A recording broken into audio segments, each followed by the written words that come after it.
En un mundo a la deriva, cuando la búsqueda e intentos humanos no bastan, solo una es la fuente de esperanza que llenará todo su ser. Es Dios, quien con su palabra viva y eficaz le habla hoy. Con ustedes, el pastor Óscar Velázquez.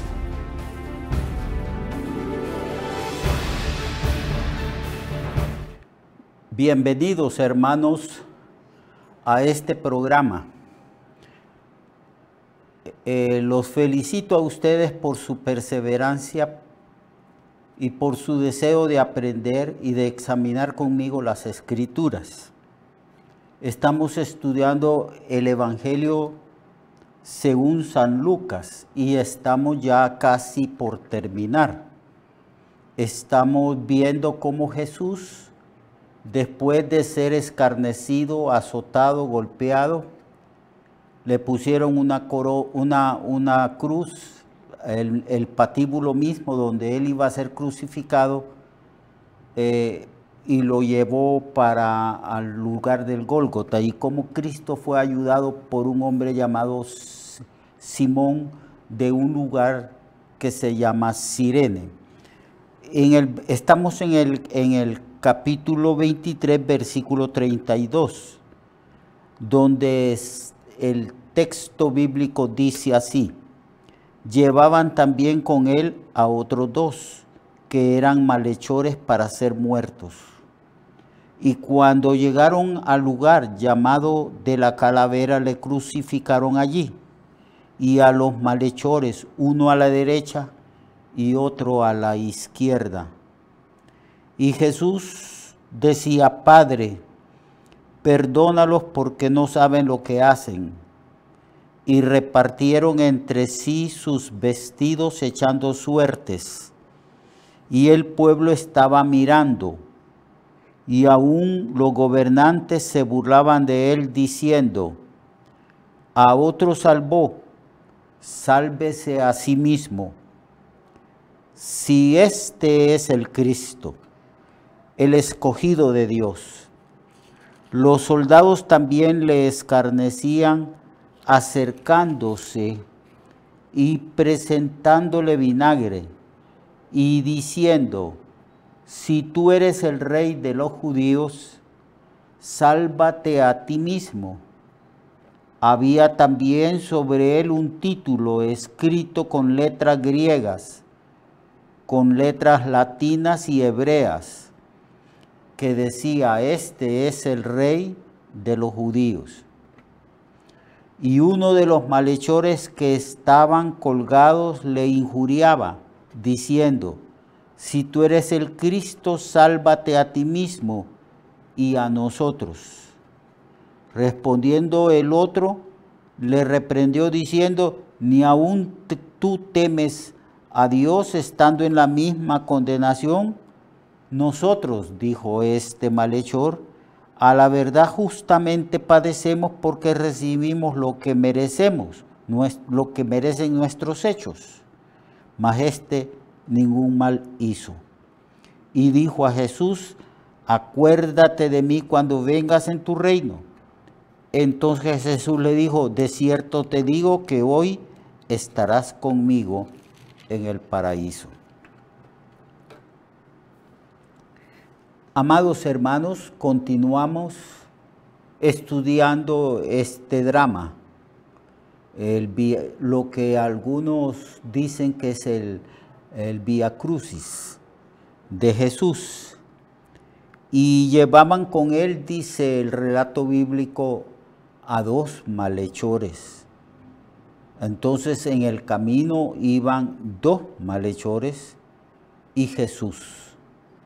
Jesús era ayudado por Simón de Cirene y llegaron al lugar de la Calavera, Gólgota, y allí le crucificaron, y a los malhechores uno a la derecha y otro a la izquierda.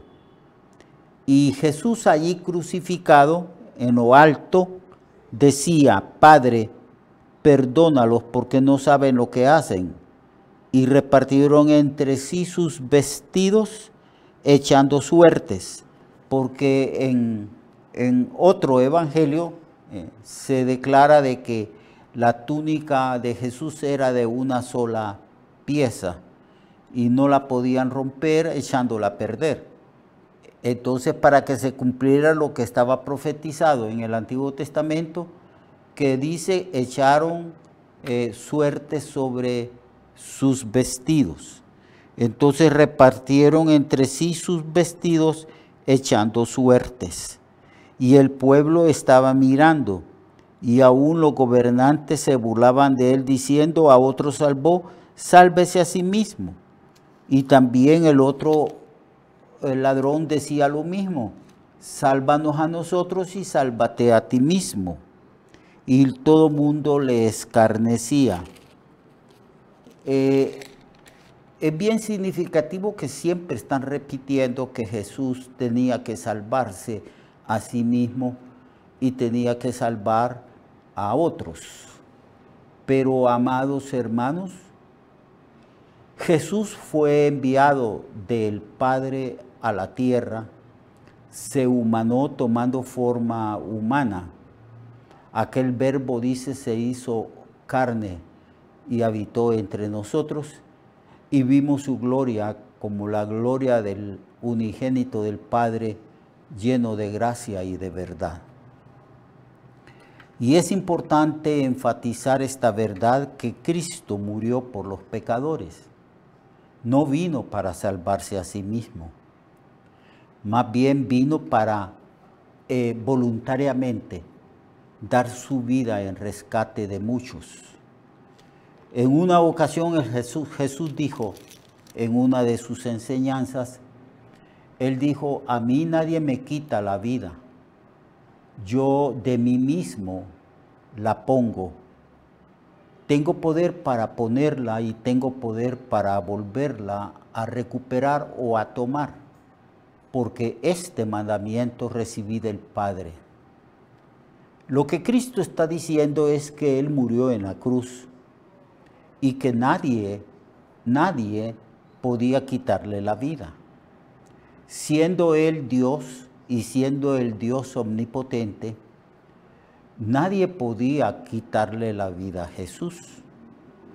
Jesús voluntariamente se sometió a la voluntad de aquellos dirigentes envidiosos, llenos de odio, para que ellos, como instrumentos, pudieran crucificar al Señor. Pero ya la crucifixión, la muerte de Cristo estaba planificada desde antes de la fundación del mundo. Y que Cristo vino a ejecutar los planes divinos, el plan de redención, el plan de salvación para nosotros.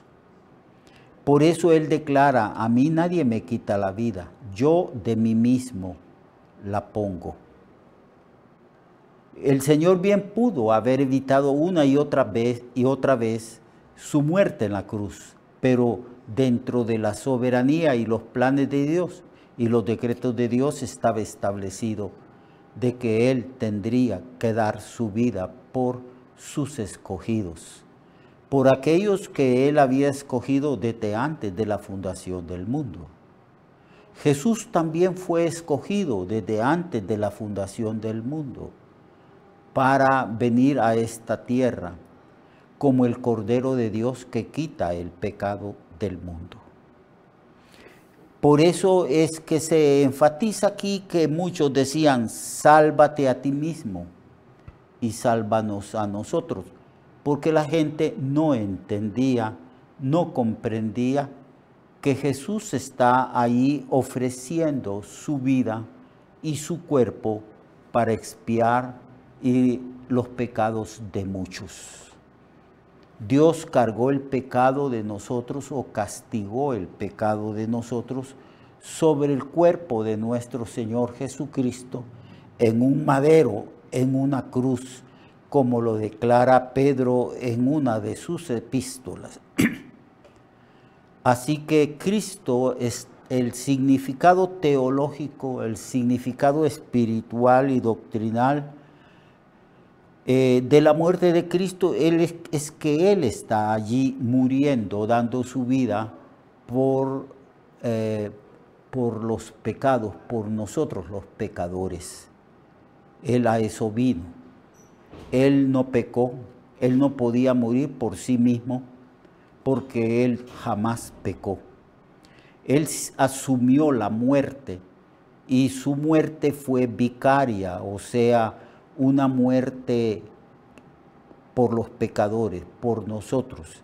Él murió por nosotros, por nuestros pecados, porque la sentencia de Dios decía la paga o las consecuencias del pecado es la muerte física y la muerte espiritual, donde los seres humanos que no creyeron en Cristo estarán separados eternamente en un lugar que la Biblia llama el lago de fuego que arde con azufre. Así que Jesús asumió la muerte física, murió por nuestros pecados. Eso significa que nuestros pecados fueron juzgados y fueron castigados en el cuerpo de nuestro Señor y Salvador Jesucristo. Me apropiaste cuerpo, dijo el Señor, y el Señor ofreció su cuerpo y su vida por nosotros allí en la cruz. Toda la ira de Dios cayó sobre Él y por esa razón Él se constituye en el Redentor, en el que nos libera de las consecuencias de nuestros pecados y nos libera del destino de condenación eterna que está establecido y que se da testimonio de ello en las Sagradas Escrituras. Mientras la gente decía, sálvate a ti mismo.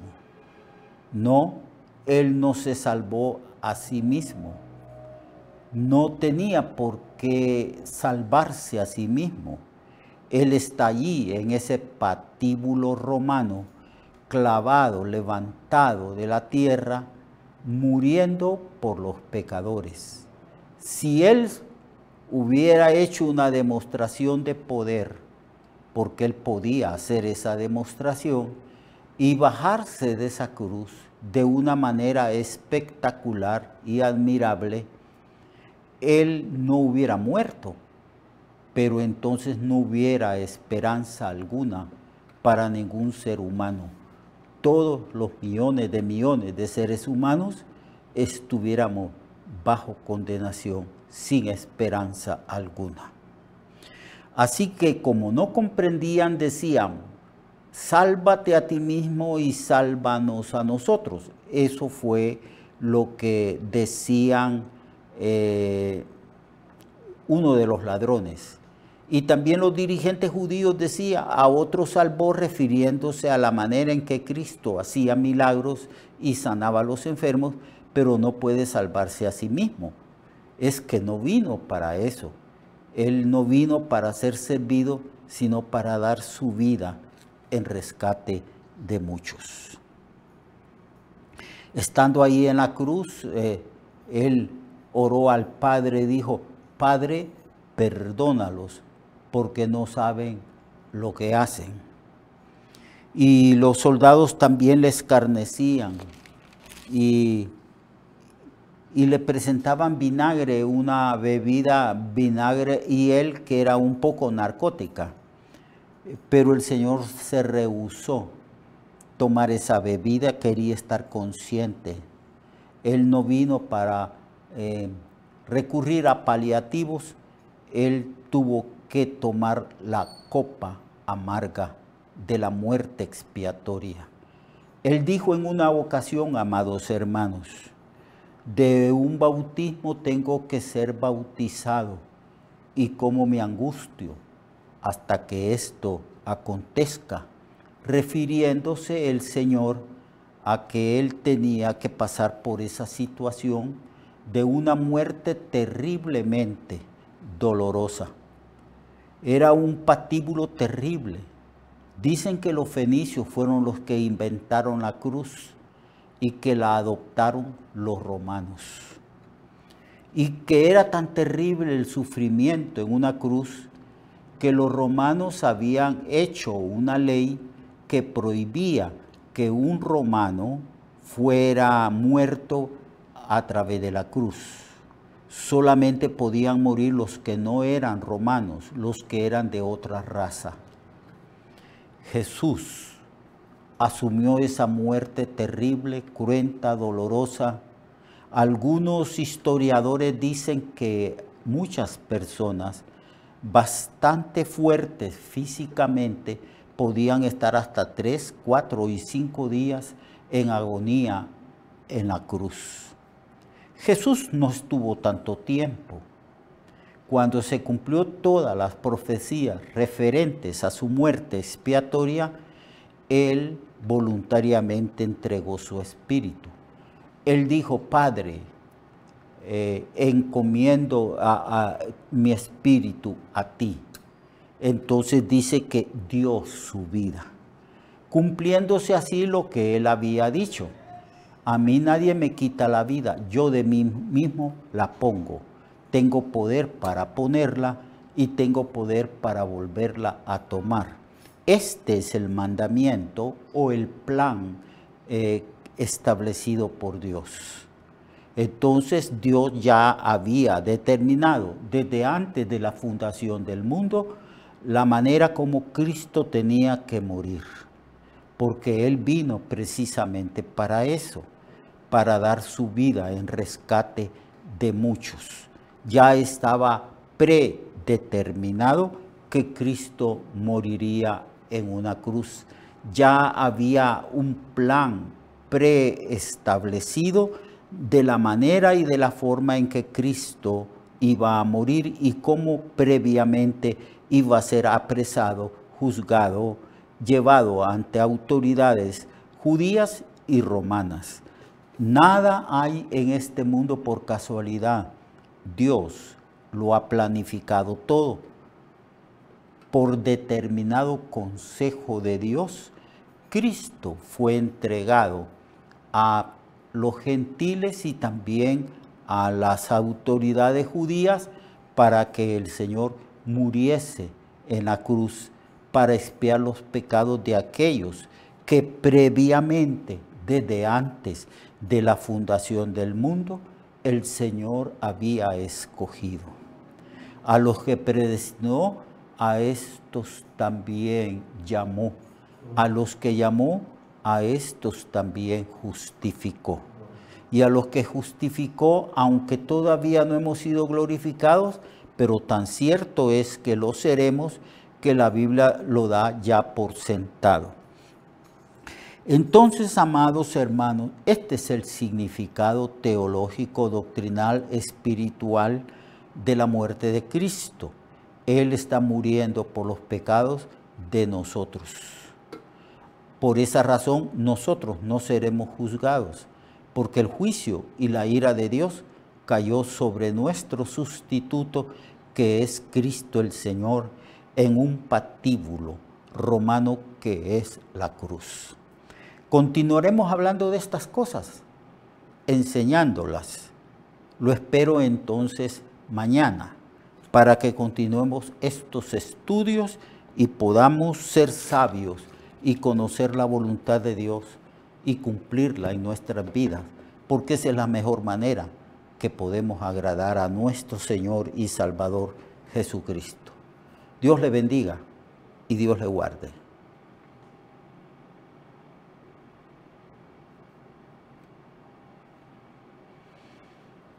Recuerde que su vida puede cambiar y mejorar, porque la palabra de Dios es viva y eficaz, y más cortante que toda espada de dos filos. Hebreos 4:12. Nuestra oración y deseo es que esta palabra predicada lleve mucho fruto. Le esperamos en el próximo programa, a esta misma hora y en esta misma estación. Esta es una producción de Ministerios Reflexionarte, en colaboración con Cirkenu Network.